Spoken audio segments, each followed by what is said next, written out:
let's go. All right. Yes, please.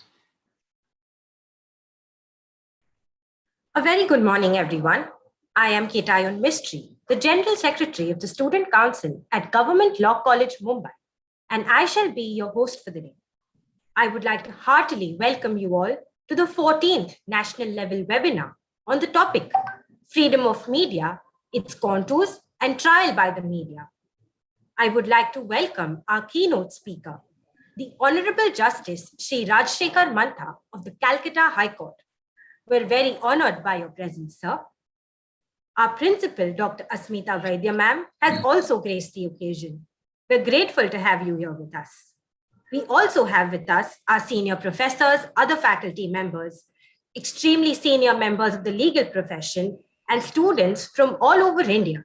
We would like to welcome you all. The National Webinar Series have been organized by Government Law College, Mumbai under the light motif of Azadi 75.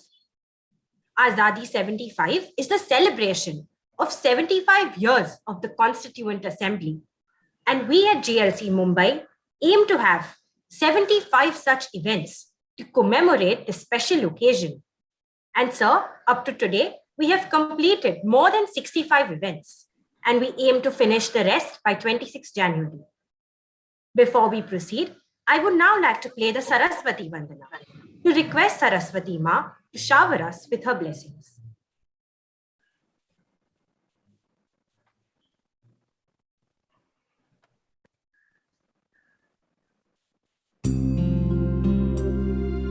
Ya kundendu tusharhara dhavala,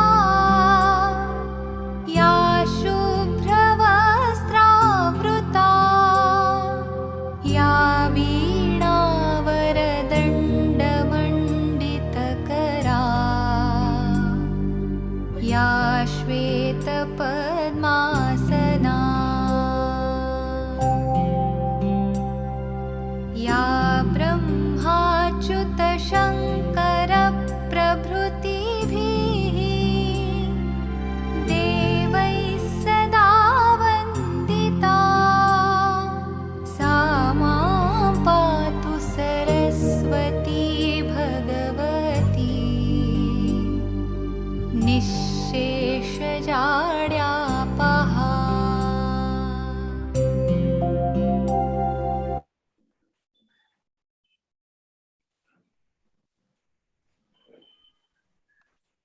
I would now like to take this opportunity to introduce our Honourable Principal, Dr. Asmita Vaidya, an academician, an educator, a social activist, and an able administrator whose vast experience in the field of academia and social service has placed her at the front lines of numerous social issues, effecting reforms and empowering people.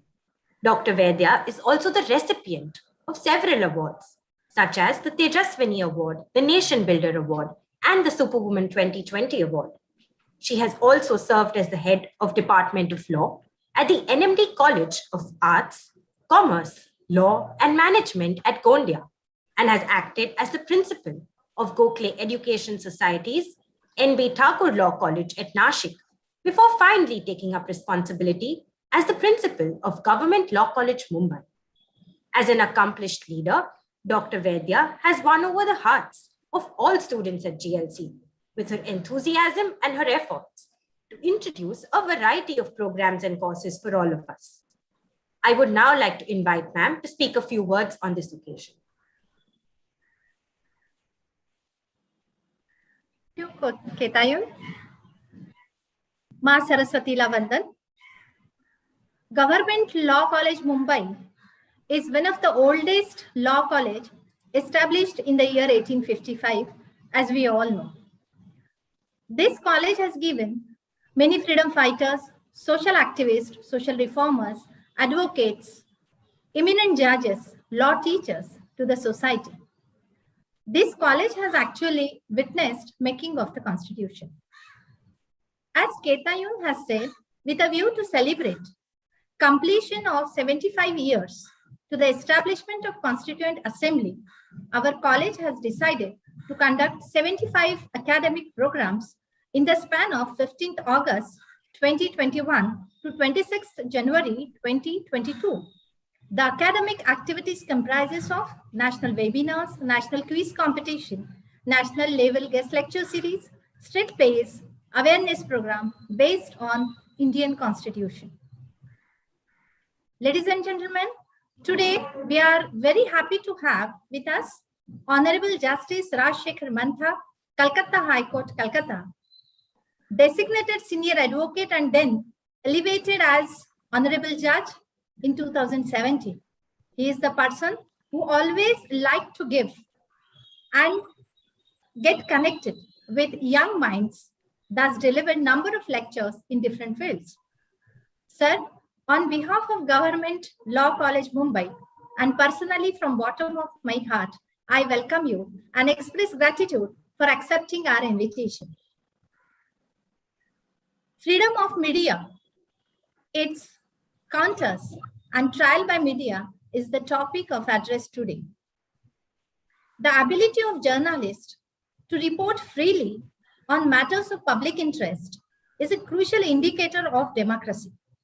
A free press can inform citizens of their leaders' successes and failures, convey the people's need and desires to government bodies, and provide a platform for the open exchange of information and ideas. When media freedom is restricted, these vital functions break down, leading to poor decision-making, harmful outcomes of the leaders and citizens alike. It is said freedom of media is deteriorating over the past decades. We are now living a media culture and its influence is becoming very pervasive. Free media promotes open discussion of ideas that allows individuals to fully participate in positive political life, making informed decisions and strengthening society as a result, especially in a large democracy like India. But it is observed that media crosses its boundary and encroaches upon the trial work. It covers issues in such a way that it seems like a trial. Such trials by the media are likely to affect the reputation of the judiciary and judicial proceedings adversely. Media can be rightly considered as the fourth pillar of democracy, provided it carry out its work ethically. Honorable Justice Rajshekhar Mantha is going to discuss more on that. Sir, at this point of series of academic activities, I appreciate the efforts taken by the coordinator, Dr. Panchabai sir, all teaching and non-teaching staff, the technical team, and most importantly, response from my students and also from academicians from different parts of Bharat. I welcome you all again. Thank you very much. Thank you so much, ma'am. I would now like to introduce our keynote speaker and chief guest for today, the Honorable Justice Rajshekhar Mantha. Justice Mantha completed his LLB from the University College of Law at Nagpur University in 1990 and then completed his postgrad studies in commercial and corporate laws from the prestigious King's College of London in 1991. He has represented the South Asian region at the prestigious Commonwealth Law Conference, which was held in Auckland in New Zealand as a part of the South Asian Moot Court team in 1990. He then enrolled as an advocate with the Bar Council of West Bengal in 1991 and had been practicing inter alia, commercial, corporate, finance, securities, constitutional, consumer protection, and environmental laws. He was designated as a senior advocate in July 2015.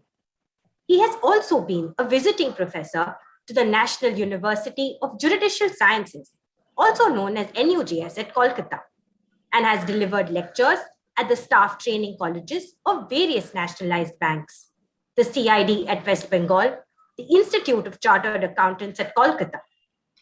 Sir was elevated as the additional judge of the High Court at Kolkata in 2017 and appointed as the permanent judge of the Calcutta High Court in September 2019, where he is currently serving.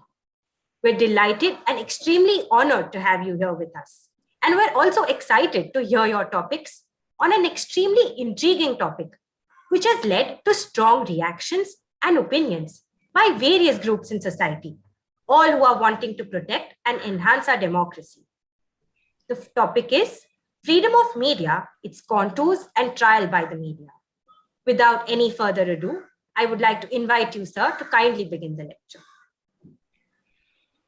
A very good morning to everybody. When Madam Asmita Fadnis suggested this topic, I was extremely amused. It is more than relevant in the facts, more than relevant in today's world. The media, the first, it was the print media, the electronic media took over much later and recently, was from ancient times called the Fourth Estate. With the birth of democracy, Fourth Estate became the media was called the Fourth Estate. From Fourth Estate to being a watchdog for democracy to today being a force to reckon with in society, the transition, the change for better or worse is something that we want to address today. So I will start by saying reporting of judicial and legal matters has now become the next best thing after reporting scandals, sex scandals and rape. Trials into criminal matters go on and on. Coverage of criminal trials. The views and opinions of experts, lawyers, former judges, activists are relevant, become more relevant than that of the judge. What is this purpose from the media's point of view? The media is, after all, run by a business house. My personal view is this: one view is to compel public participation or set up a determined pattern of thought and view of the matters. Either it is done deliberately or it is done with a calculative motive to achieve a particular end. I am not, for the time being, or at least in today's discussion, going into what media houses are these days, that they are required to follow a particular agenda. I'm not going into that. We need not discuss that. According to me, this object and purpose, when it changes into something commercial or it is directed at a particular motive than to promote democracy, than to act as a check and balance on the state, it is the beginning of a crime. It converts a crime and trial into a live interactive crime series. It becomes a soap opera. It becomes all the more interesting and compelling to watch and participate than a regular family soap. People are transformed from silent spectators to active participants in a reality show. The news item gets transformed into an opinion show. An opinion about any matter or a question of law is one thing, while opinion of so-called experts, self-styled experts, judges amongst public, leads to a conveying of a compulsively formed opinion and portrays the view of each subject in the crime. The most glaring example that came to my mind, it came from some time past when I was discussing with your principal about the subject. The case of KM Nanawati versus State of Bombay. It flashed into my head based on a discussion that I was having with a very senior counsel who recently passed away in Calcutta. His the legendary PC Sen. He is formerly called Mr. Mintu Sen in Calcutta. He told me that he was in Bombay at that point of time, and most of us of the 70s and mid 80s are very familiar with a magazine called Blitz, Blitz. It was in the nature of a tabloid, equivalent to a tabloid in those days, run by a very, very formidable journalist called Mr. R.K. Karanjia. I have personal respect and regard for the journalistic ability and the dedication and devotion towards journalism of this man. But I have absolutely no hesitation in saying that the Blitz magazine had attempted to completely influence the trial against Mr. KM Nanawati being conducted by the state of Bombay. What the result was that what was otherwise a murder got shifted from 302 to something else. I am not for a moment saying that the judge may have been wrong or the result was wrong. No, that is not my object and purpose. The purpose is essentially this: was the media justifying in going so aggressively with the portrayal of the trial that Mr. Nanawati was held in a media trial to be a victim and most innocent person, as opposed to what the judge would have said. This is the beginning of a trial by media in this country, if at least post-independence that we have seen. Reporting of trial and investigation, up to investigation, also partly undesirable. I'll say, in the case of an ongoing trial, speculation in the media has resulted in a further impropriety. This has resulted in a parallel public trial akin to a kangaroo court, leading to dangerous consequences. Speculation and opinions in connection with a trial would subject it to the will of the public voices, thereby prejudicing judicial opinion based on well-tested principles of law and judicial processes. I can assure you of one thing, my good friends. There is no judge in this country who can say that he is completely uninfluenced by what he reads in the papers. I can equally assure you that 99.9% of the judges would always keep aside what is going on in the media when they deliver judgments in respect of matters that are already in public domain. But the media really has no business to go ahead and attempt to influence a decision that is forthcoming. The media can report what is going on in court and the result, but should not attempt to influence a decision. The question whether a separate provision should be made for freedom of press was extensively debated in the Constituent Assembly in the backdrop of the First Amendment to the Constitution of the United States of America. And it is decided that there is no need for a separate provision because the guarantee of freedom and speech of expression in India, that is enshrined under Article 19(1)(a), is wide enough to include the press. This is evidence from the statement of Dr. B.R. Ambedkar, who said, "The press is merely another way of stating an individual or a citizen. The press has no special rights which are not to be given or which are not to be exercised by a citizen in his individual capacity. The editor of a press or a manager are all citizens, and therefore when they choose to write in newspapers, they are merely exercising their right of expression. And in my judgment, therefore, no special mention is necessary of the freedom of press at all. The importance of this freedom was emphasized by the first Prime Minister of India, Mr. Pandit Nehru, in the following words: "I should rather have a completely free press with all the dangers involved in the wrong use of that freedom than a suppressed, regulated press." The fact is that Article 19(1)(a) does not contain any specific enumeration of this freedom. As and when called upon to do so, courts have annulled the legislative instruments and administrative actions which seek to impinge on the freedom of press, because it is realized that this freedom is absolutely imperative for the system of parliamentary democracy envisaged in the Constitution. In Romesh Thapar versus State of Madras, this is reported in AIR 1950, page 124, Supreme Court, is one of the earliest cases in which the Supreme Court struck down a ban by the government of Madras on the entry and circulation of journal Crossroads. The journal's name is Crossroads, which was printed and published by the petitioner. The Supreme Court held that Article 9 in bracket 1A, 9 in bracket 1A of the Madras Maintenance Public Order Act of 1949 violated Article 19(1)A.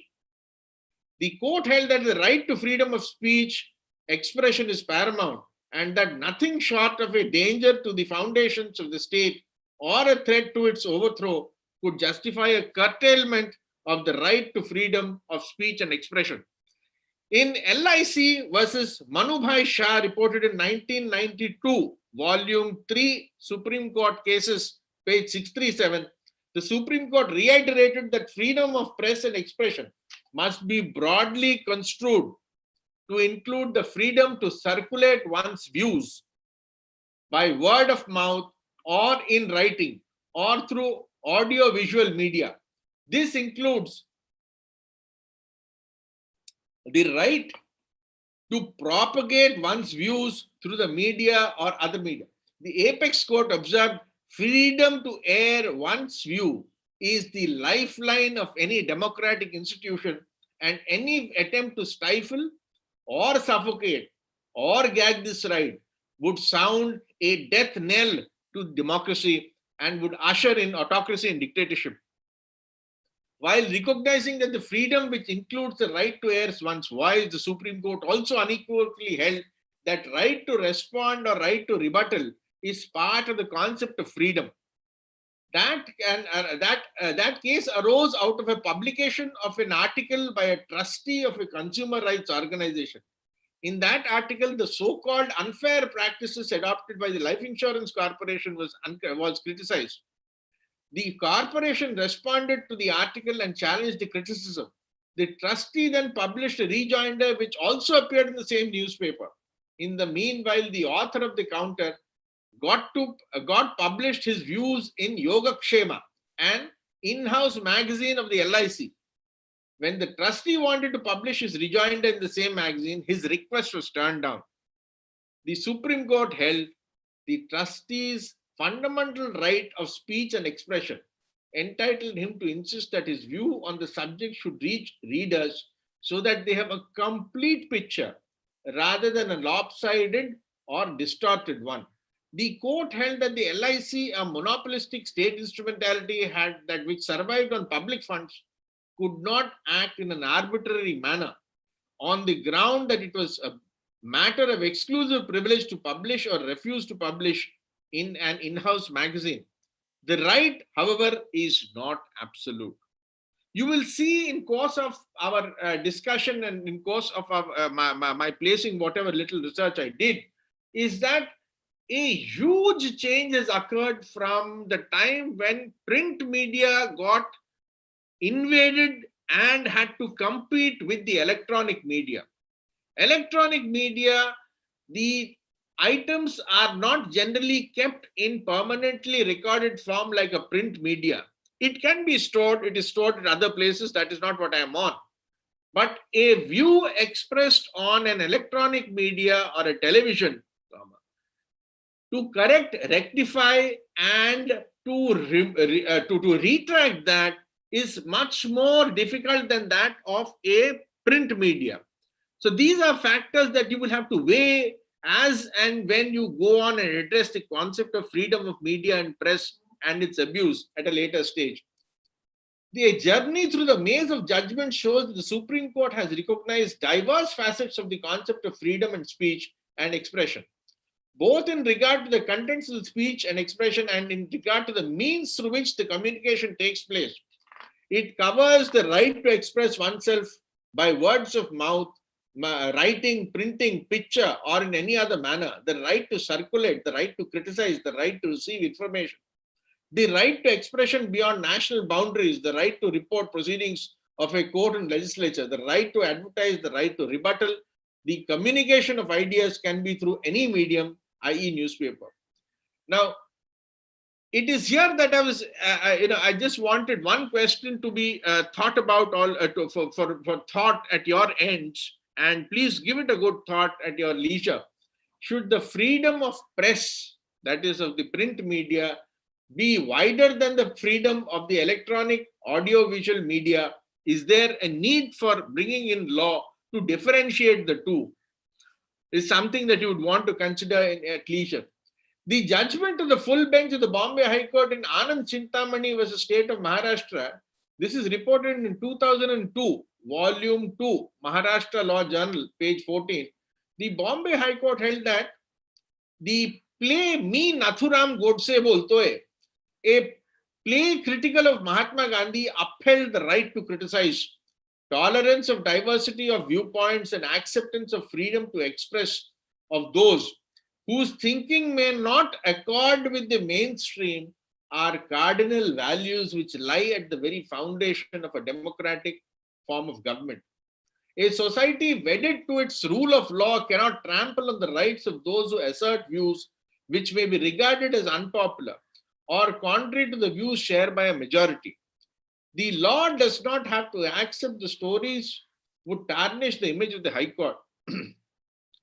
The division bench, after considering various facets of the concept of freedom of speech and expression, quashed the gag order and declared that the right of newspapers to publish stories regarding the scam cannot be curtailed on the specious ground that it would affect the image of the superior judiciary.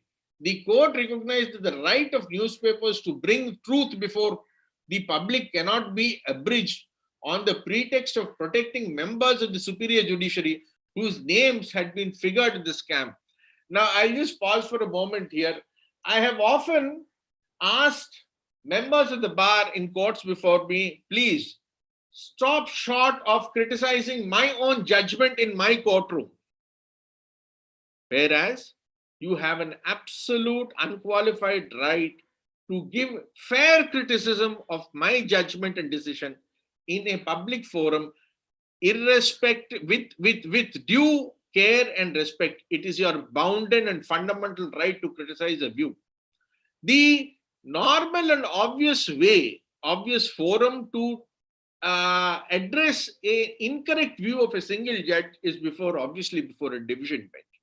If the division bench does not, if you're still not satisfied, there's a higher forum. Not everybody can afford. A lot of them can these days because of the access to justice, to the Supreme Court. Still, a person is still unhappy. There are ways and means of criticizing. Former judges of the Supreme Court and the High Court have not hesitated in criticizing judgments that have been passed. They should not, in my view, because this will give an opportunity for a sitting judge to get a second look, another viewpoint which may not have been argued by the judges. Just remember one thing, a judge is also a human being. He can also make a mistake. I bear this in mind when I deliver a judgment. But one must not cross the basic limit of propriety and decency when you say this may not be a correct viewpoint, or you can present an alternative viewpoint. Is that being adhered to in the media, in the judiciary, in the print and electronic and other press, is something that you will have to examine. Now, the division bench, after considering various facets of the concept of freedom, speech of expression, the gag order, we've addressed that. The flip side of the story is, however, sad. A glaring incident of trial by the media is in the Parliament attack case. In State versus Mohammed Afzal and others, which is reported in 107 in bracket 2003, DLT, I think this is Delhi Law Times, 385, wherein the police called a press conference just 1 week after the attack, during the course of which accused Mohammed Afzal incriminated himself in front of the national media. The media played an excessive and negative role in shaping the public conscience before Afzal was even tried. Similarly, S.A.R. Gilani, one of the co-accused of the parliament attack case, was initially sentenced to death for his alleged involvement despite an overwhelming lack of evidence. Large sections of the Indian media portrayed him as a dangerous and trained terrorist. On appeal, the Delhi High Court reversed his conviction and described the prosecution case as absurd, tragic. This attitude to the media is indeed objectionable. This is an example of what the press should not do, and a wonderful example of how the judiciary withstands the criticism and the public media trials that goes on. The Delhi High Court did not hesitate to hold the man not guilty, despite the media painting him in black picture. We are a vibrant, functional democracy. We have a vibrant, functional judiciary. And please be rest assured, the man may have been acquitted, but in public eye, in public image, he continues to be a criminal.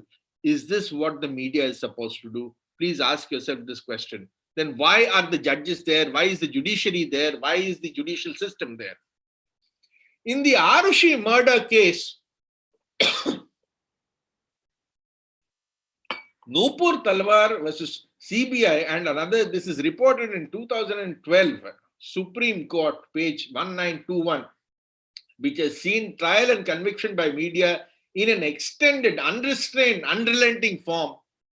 Coming out of jail where he was held for 50 days on suspicion of murdering his own daughter, dentist Rajesh Talwar was seen, heard, crying, pleading to the media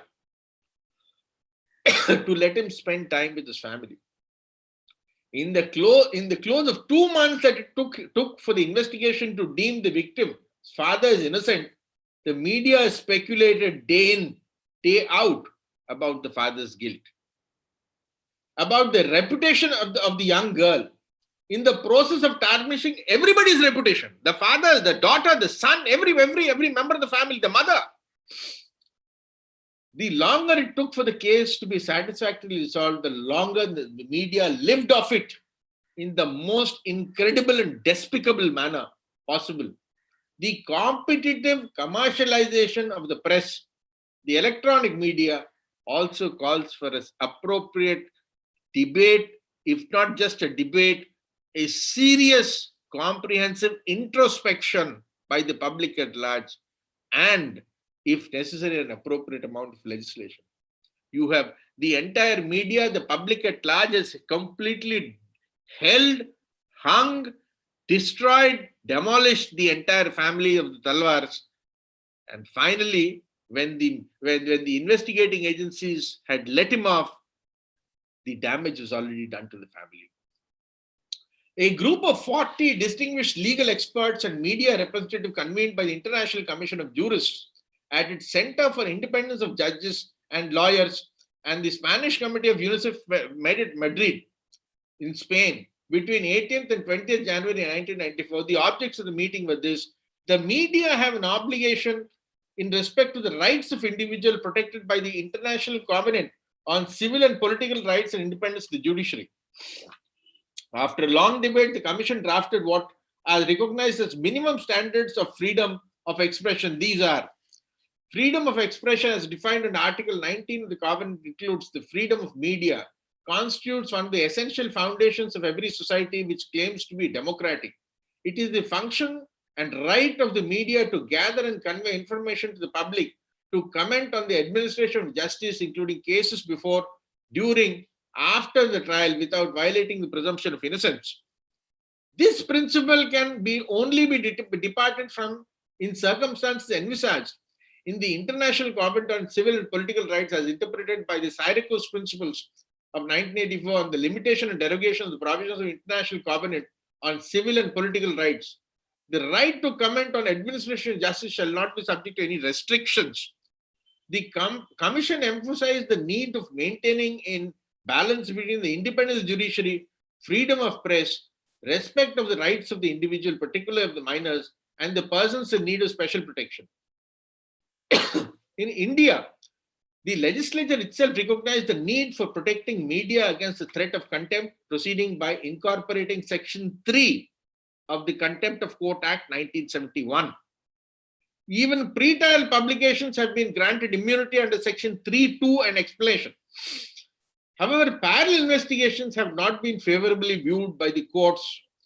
Before I come to Saibal versus BK Sen, this is reported in 1961, AIR 1961, Supreme Court 633. I was just wanting to make a small comment on what the Commission of the International Commission is saying. You cannot restrict reporting of a judicial process. Absolutely. The object and purpose is everybody has a right to know. But in the same breath,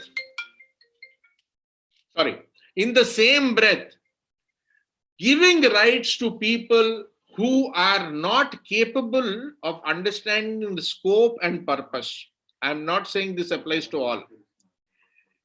Giving rights to people who are capable of abusing it, misusing it for a political end or for a commercial end or for any other end would be counterproductive to the avowed and accepted principle of a right to publish judicial proceedings. Do bear that in mind. The Supreme Court in BK Sen, the Shoibal versus BK Sen, as I was referring to, it would be mischievous for a newspaper to systematically conduct an independent investigation into a crime for which a man has been arrested and to publish the results of that investigation. This is because trial by newspapers, when a trial by one of the regular tribunals of the country is going on, must be prevented. The basis of this view is that such action on the part of a newspaper tends to interfere with the course of justice. Today, our media studios have literally turned out to be courtrooms for all purposes. The facts of the particular case in all their lurid details, full particulars, correct or otherwise, the various steps and stages of police investigation, freely embroidered and subjective comments, observations are presented, evidence is discussed, expert opinion sought, even public is given an opportunity to participate in the process. All these can send in their people can send their views by SMS or by logging onto the channel's website. The conclusion tending either to pronounce on guilt of certain persons or on the motives of the investigators are being splashed in the media. What role is the media playing here? I ask you, I ask myself, I ask you, I ask one of all. Today, one will be forced to admit that, though reluctantly, that with regret, that there exists a system of parallel justice administration in the country. Isn't this plain megalomania which feels nobody can question their actions? One seriously wonders, where are we heading? In the name of free press, are we trying to establish a parallel judicial system, a parallel administration, a parallel government? But these are questions that you should be asking yourself. Following the judgment in Priyadarshini Mattu, that is Santosh Kumar Singh versus State through CBI, reported in 2010, volume 9, SCC, page 747, television channels are on a new high. Their leading lights want endorsement of their belief that television, with its SMS polls, can now help galvanize justice. In a premier English news channel, it is seen asking, do you believe in the judiciary? Believe in judiciary needs a push from the media? Shocking. On another channel, the presenter was seen haranguing his audience. Does it require public pressure for the wheels of justice to move? These are two purportedly, these two are purportedly discussing trial by the media. But the subject is, would there have been justice without the media's intervention? This is their object. I can assure you, gentlemen, justice existed even before the electronic media. Justice existed before the print media. Justice was being done effectively, is being done effectively, notwithstanding the print and electronic media. But my dear friends in the media, I would say, please introspect. Please introspect. Do your job. Don't try to do the judge's job. Don't try to do the court's job. The fourth estate can bully their way into anybody's life and be voyeuristic about it. They can point fingers at anyone and they can cast aspersions on any institutions in the name of fundamental right granted to them. Every constitutional and statutory authority, including privacy of individuals, has been trampled upon with impunity by this class. The fundamental rights of the accused in case pending before the courts are merely thrown to dogs and spitted upon. The doctrine of innocence until proven guilty is openly flouted, and the fundamental right of the accused to have a fair trial is put to dust. Neither the victim, neither the person who is being subject to trial, that is the accused, nor the prosecuting agency, nor the judge has any public voice. Please understand that. They can't rebut an allegation made against them because they are, at least I know, judges only speak through their judgments and their orders, nothing else. The doctrine of everything. Our journalistic road rollers should remember that freedom for anyone in the country is within the framework of the Constitution. Anybody trying to trespass this will need to be put in place, and the media is no exception. In Express Newspapers versus Union of India, reported in 1986, Supreme Court 872, the Supreme Court, while upholding the freedom of speech, which our courts have always unfailingly guarded, also added that this freedom is not absolute and limited and unlimited. This is not absolute and unlimited at all times and under all circumstances, but is subject to the restriction contained in Article 19(2). That must be so because unrestricted freedom of speech and expression, which includes the freedom of press and is wholly free from restraints, amounts to uncontrolled license, which would lead to disaster and anarchy, and it would be hazardous to ignore the vital importance of our social and national interest in public order and security of the state. In State of Kerala versus Putala Abu Bakr, reported in 2006, volume 2, KLD, I think this is CR1 in brackets 482, the High Court of Kerala observed, the fourth estate does not seem to realize the irreparable damage inflicted on the victims of crime and the alleged culprits and those close to them, though they sensationalize journalistic adventures. Through the sensationalized journalistic adventures, truth is very often surpassed, exaggerated, or distorted to add flavor and spice to the stories. Trial by the media can do more harm than the good to the society at large. Instances are not rare when test parades are reduced to mere farce due to the injudicious publicity given to the alleged assailants by publishing their photographs. Every such act of adventurism exerts unnecessary pressure on the courts, which are to eventually try the alleged offenders. The fickle-minded public, which has been conditioned to believe a particular version through calculated process of media indoctrination, will be loath to accept a different conclusion.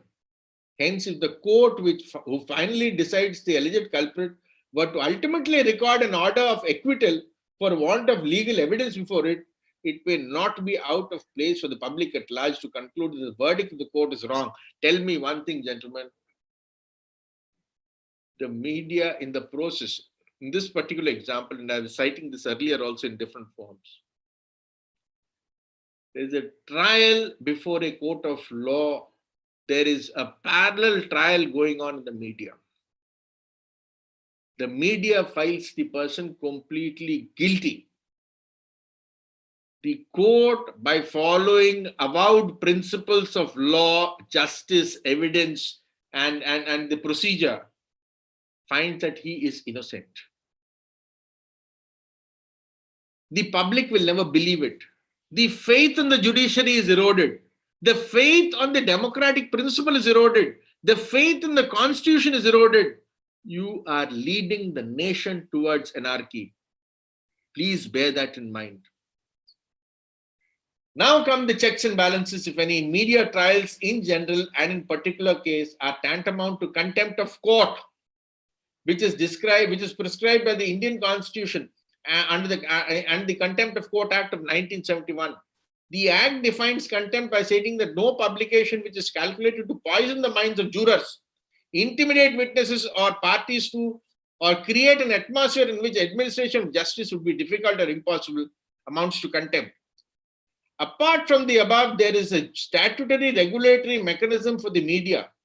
They are governed by several self-regulatory bodies such as the News Broadcasters Association, Broadcasters Editors Association, News Broadcasters Federation.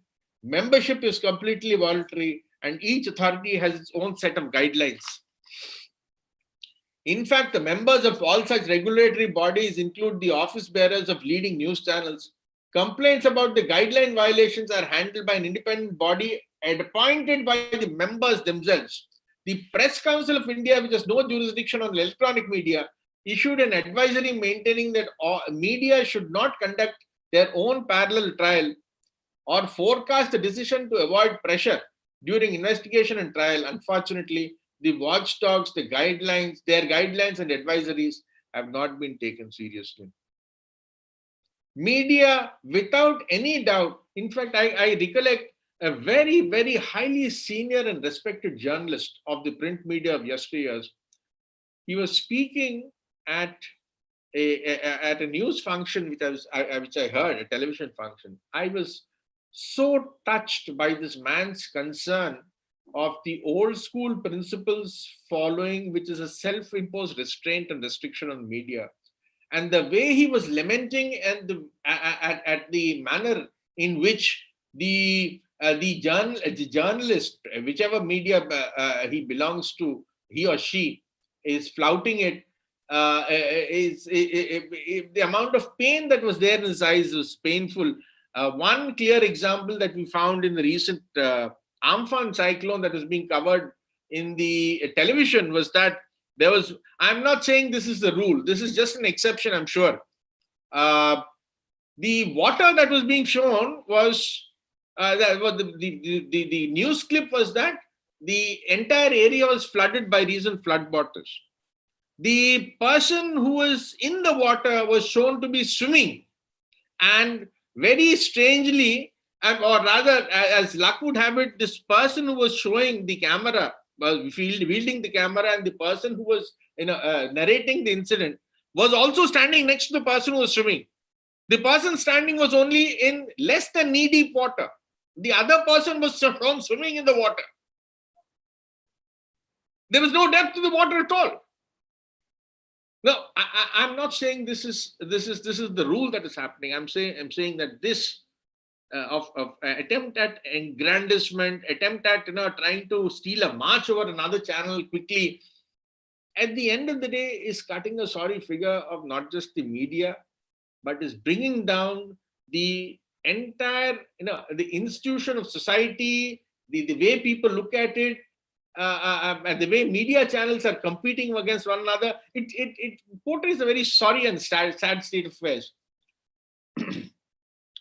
The media, without a doubt, forms the backbone of a democratic society and does assist in administering justice. However, irresponsible media reportage without ethical or social responsibility is detrimental to society. With great power comes great responsibility, and thus the fundamental right to freedom of speech and expression under Article 19(1)(a) of the Constitution of India corresponds with the responsibility to protect human right of privacy, considering that if journalistic institutions are left unchecked, it will lead to a conflict of rights and ultimately anarchy.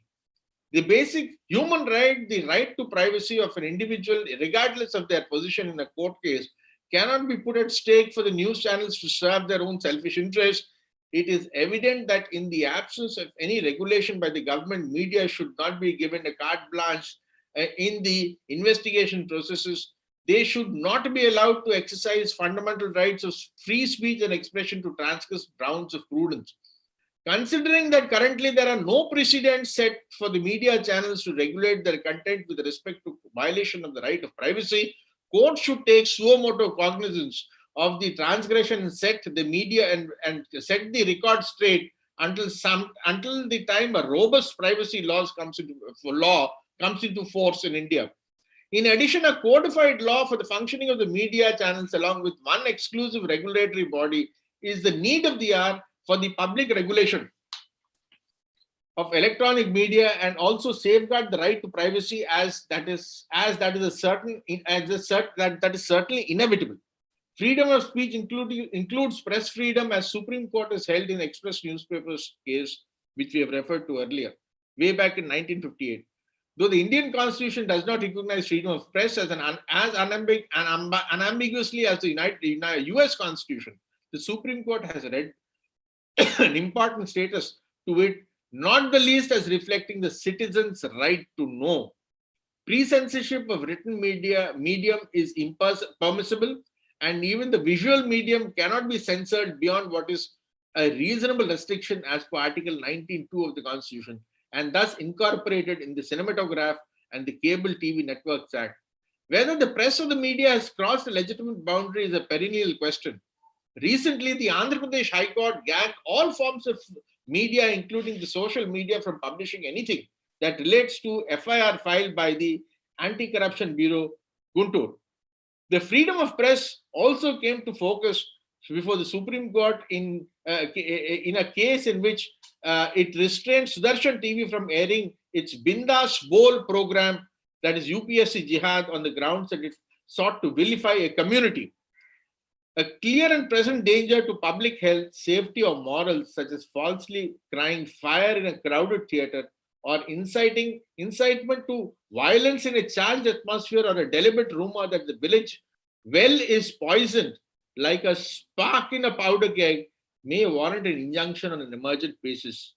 Another class of injunctions is in private civil actions of defamation, where it shall be refused if the defendant claims the defense of truth. The third class of injunction is given to protect fair trial from unwarranted media comment, which is often called trial by media. The other cases that we will briefly refer to is Brijmohan versus State of NCT, New Delhi, reported in 1950, SCR, page 605, where the Supreme Court held that the pre-censorship of a journal was an unreasonable restriction on the liberty of the press. In R. Rajagopal versus State of Tamil Nadu, this is reported in 1994, SCC, volume 6, page 632, the court went on to rule that public officials, public acts, and public record could not be protected from publication by injunction except on specific points like identity of the rape victim.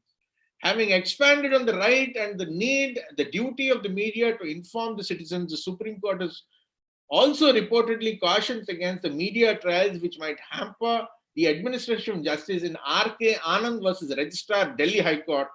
This is reported in 2009, volume 8, SCC, page 106. It noted with severity that free speech did not include the right to publish just any kind of report concerning a matter before the court, or carry out sting operations, or some matter concerning a pending trial. In Siddharth Vashisht versus State of NCT, Delhi, reported in 2010, volume 6, Supreme Court cases, page 1, the court made an important distinction between trial by the media and an informative media.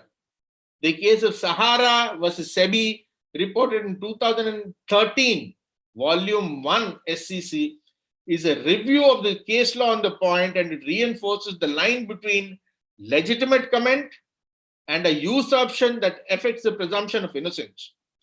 Is the difference between the legitimate comment and unwanted trial by the media so vexed a question that it must repeatedly find its way to courts of law? How then does the danger of the media trial play out, and what manner of restriction would prevent that? The essential difference is captured by the terms used in Siddharth Vashisht's judgment. informative expression and trial by media, where the people are informed of news and views. It is a legitimate expression that cannot be restrained. However unpalatable it may come to, it may be or it may come to some people. When, however, the media either frontally or suggestively pronounces on the merits of a controversy at large in a court, often called a sub judice rule, it enters the province of courts. In criminal trials, if the media declares or builds opinion on the guilt or innocence, it jeopardizes the presumption of innocence, a right as important as free speech. Hence, it is trial by media that it is neither competent nor permitted to do. In Mahmood Mushtaq Musa Tarani versus Government of India, better known as the Black Friday case, a film which was publicized as true account of the Bombay blast was injected to the Bombay High Court from being screened while the trial was on. The visual media has been seen as more potent, and despite their training, judges could not be expected. Please mark this. Despite their training, judges could not be expected to remain immune from public opinion, roused indignation by a purported exposure of those truly guilty. In Naveen Jindal case, this is reported in volume 60 in bracket 1995. Delhi Law Times 516. A gag order was refused, but in Naveen Jindal 2015, a limited restraint order was passed. These are examples of the Delhi High Court issuing limited restraint orders in order to prevent pending proceedings from being from media interference and trial. Full stop. There are many other cases that I don't want to hold your time any further. I think we've taken a lot of time already, and we are on the verge of crossing our limits. I will only say this in conclusion. I want to read out what a very noted jurist in this country, Mr. Nariman, had said, Mr. F.S. Nariman. A responsible press is the handmaiden of effective judicial administration. The press does not simply publish information about cases and trials, but subjects the entire justice hierarchy, that is the police, prosecutors, lawyers, judges, and courts, as well as the judicial process, to public scrutiny. Free and robust reporting, criticism, and debate contribute to public understanding of the rule of law and to a better comprehension of the entire justice system. It also helps improve the quality of that system by subjecting it to cleansing effect of exposure and public accountability. The need is that the court should be criticized, but there is just and a great need that the courts should be allowed to do their duty fearlessly. In conclusion, as I just like to quote the father of the nation, Mahatma Gandhi, he said, one of the objects of a newspaper is to understand the popular feeling and give expression to it. Another is to arouse amongst the people certain desirable sentiments. And the third is the fearlessness to expose popular defects. Thank you. These are my words. Thank you.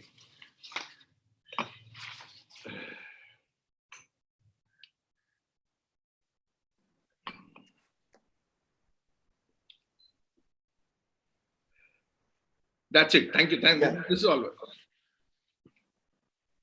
Thank you so much, sir. That was really interesting to listen to and to hear and to understand as well. And I'm sure everyone else also enjoyed the lecture as much. I would now like to ask the audience if they have any questions. Ketayu? Yes, sir. Before somebody asks the question, should I say something to Honorable Justice? My Lord, as inspired by my principal, Dr. Asmita Vaidya Madam, and one of my senior colleague, Dr. Rachita Ratho Madam, I am pursuing my further research on the same topic on which you have discussed today. Oh, wonderful. So, sir, I must say that this topic which you have discussed, I have never seen any person so fearlessly talking on this very important and very relevant topic. So before somebody asks the question, I request you, if I could have access to the research which you have done, it will be very helpful to me.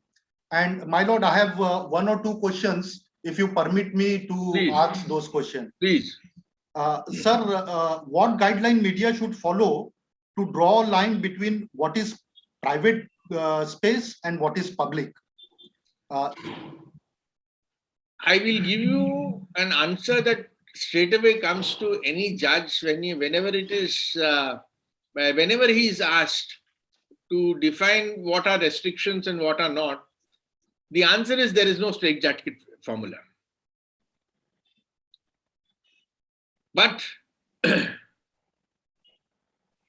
most of the journalists that we have are persons of not just repute, but depth and erudition.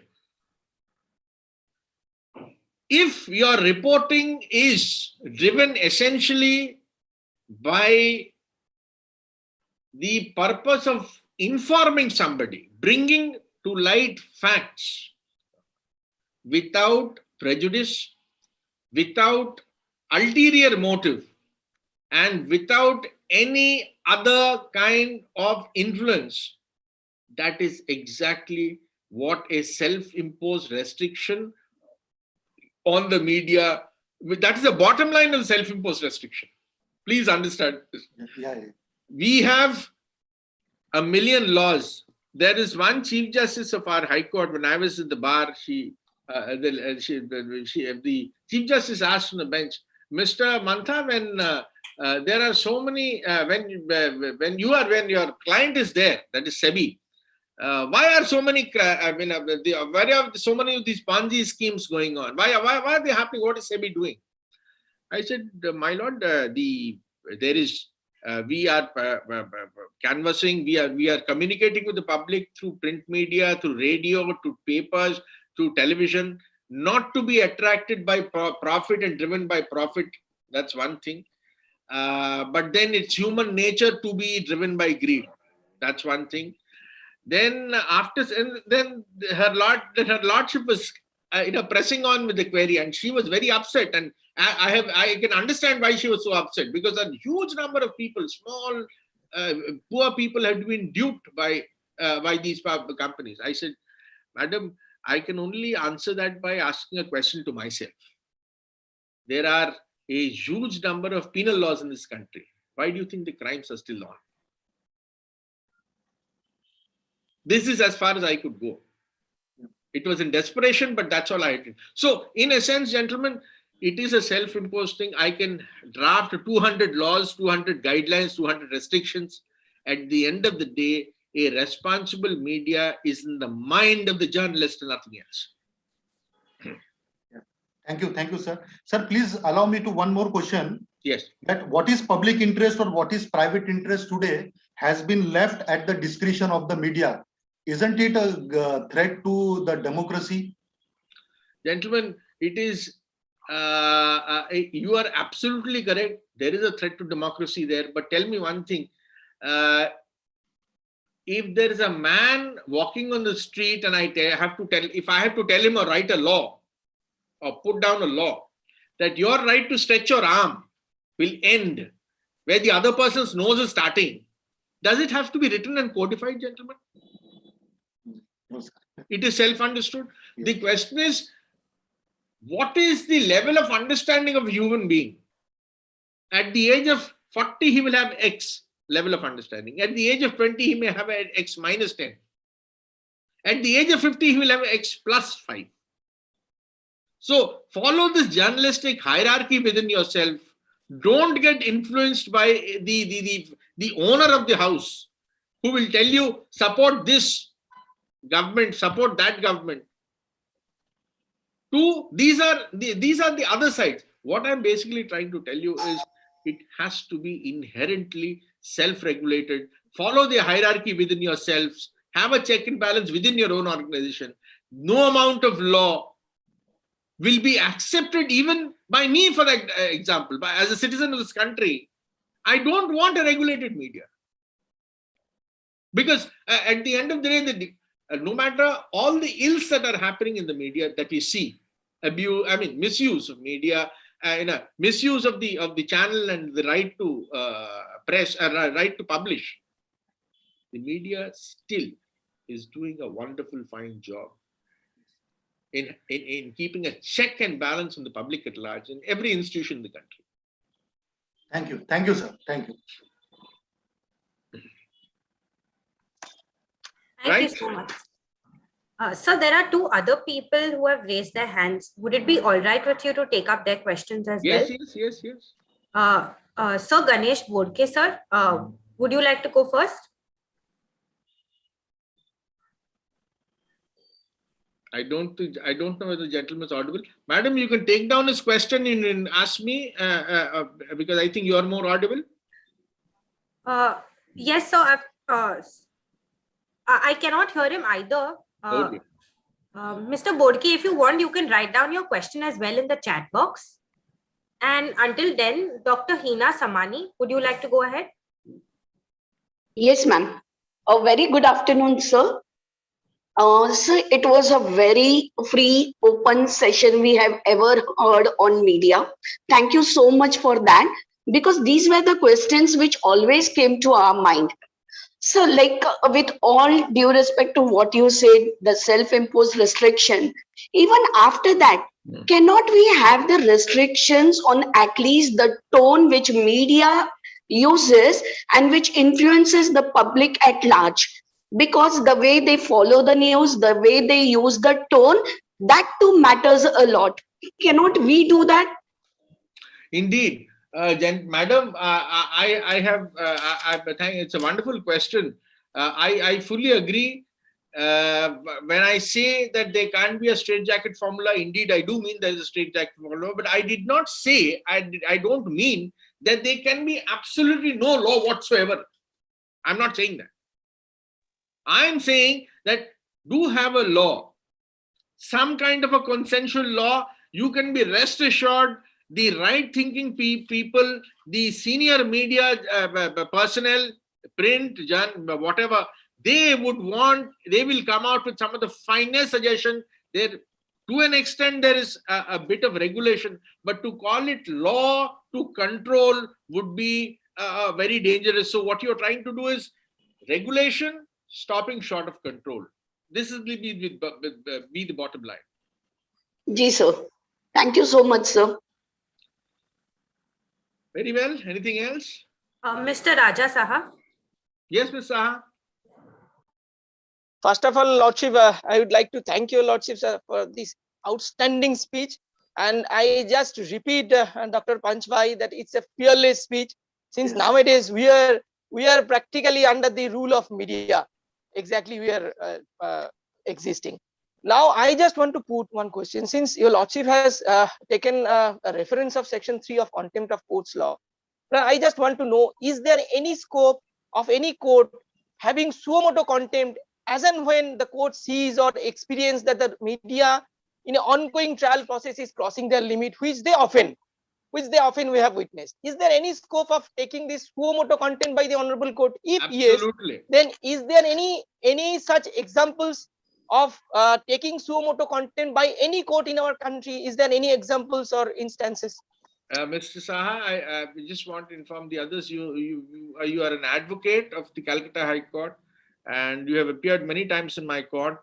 And you are a very you are a fine lawyer, force to reckon with. Mr. Saha, you yourself have seen in my own courtroom the number of suo motu rules I've issued. Number one, where the court on its own motion, whether it's on the Contempt of Court Act, number one, and Article 215 of the Constitution of India, which prescribes the high courts, especially high courts and the Supreme Courts, as courts of record, they are conferred with this power of contempt, which power of contempt is regulated to substantial extent by the Contempt of Court Act 1971, but is generally governed by the principles under Article 215, and hence suo motu rules are often inherently within the jurisdiction and domain of the High Court and the Supreme Court. Rules are issued insofar as, and there have been many instances. A couple of them, I mean, in our own High Court, if you recollect, there have been many cases issued by the Chief Justice. Suo moto matters have been, contemptuous actions have been dealt with, sometimes brought to the notice by mentioning by certain lawyers, and the court has suo moto taken up these matters without, in some cases, calling them a suo moto contempt proceeding. They have taken up suo moto matters, and that would be a very wise way of doing things. But at the end of the day, my view, coming to courts which are subordinate to the high courts, that is, which are not courts of record, the courts of the district judge and below that, they are not courts of record. They are conferred with power of dealing with violation of their order, which is specific to particular statutes. All right. For example, in the CPC, you have Order 39, Rule 2A. For violation of a decree, you have Order 21 as a whole to seek execution, and also for punishment and penal measures are provided. Individual, but for certain actions that are committed on the subordinate courts, district court and below, there is Section 10 of the Contempt of Court Act, which confers a specific power on the High Court to deal with contempt of subordinate courts. Unfortunately, from my research, in respect of a particular matter which I did a few years ago, most of the cases were throwing papers at a judge, throwing slippers at a judge. These are the cases that have come before the High Court as complained by the court. But I personally have the view that there should be some more leverage granted to the subordinate courts to deal with contempt of their own.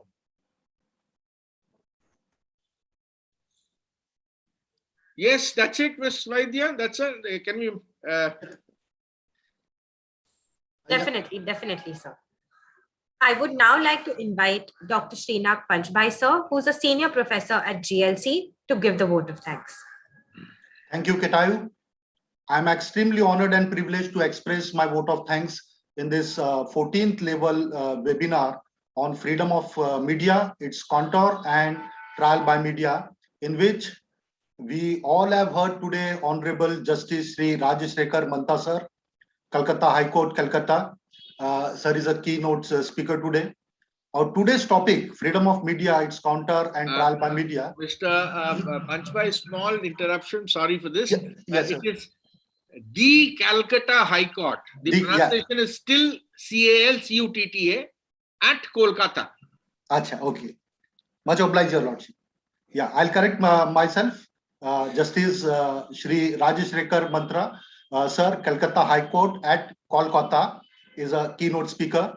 Today's topic, freedom of media, its contour and trial by media, is very important, relevant, and almost each and every one of us is interested in knowing the different facets, dimensions of the topic. And therefore, Madam Vaidya have choose this topic, which, as I said, is my topic for postdoctoral research. I think today we have heard one of the finest commentary and interpretation from Honorable Justice Sri Raj Rekhar Manta sir on this topic. My Lord, I am extremely thankful to you, sir, as you spare your valuable time from your very busy schedule and grace today's webinar with your valuable views and interpretation, opinion on a very important socio-legal aspect. Sir, I'm confident that each and every participant, including myself, as actively asked question by Advocate Raja Saha sir and all others, all are benefited by your thoughts and interpretation. Thank you very much, sir. But with a request, sir, I was noting down whatever your, sir, this is what I'm noting down, and I left some of the case laws, the citation like BK Sen, Santosh Kumar, State of Kerala, then I left something. So if I could have access to what you did research, I'll be highlighted, sir. I will pass it on to Mrs. Vaidya. Mrs. Vaidya. Thank you so much, sir. Then I'm thankful to the principal of the college. Madam, thank you from the bottom of my heart. I'm thanking you for giving me this wonderful opportunity. And this Azadi 75 program, under which we are conducting this series, is nothing but her vision, her determined efforts, and I'm thankful for encouraging all the teaching, non-teaching staff, the students for this successful event.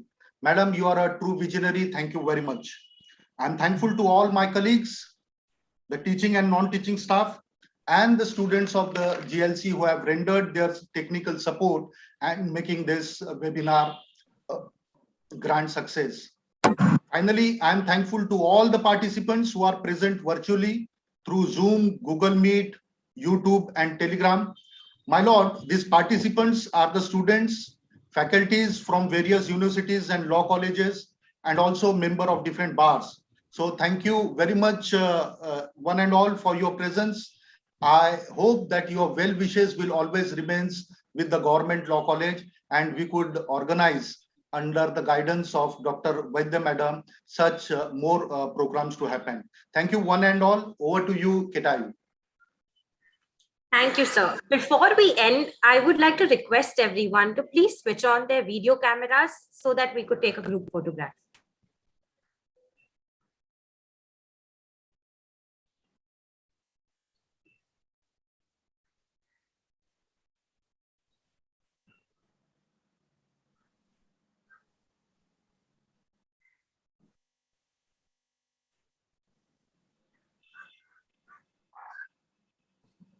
Thank you, everyone. And before we part, I would like everyone to please rise for the national anthem.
Jai Hind. Jai Hind, sir. Jai. Thank you, sir. Thank you very much. Thank you. Thank you. Thank you, madam. Thank you, sir.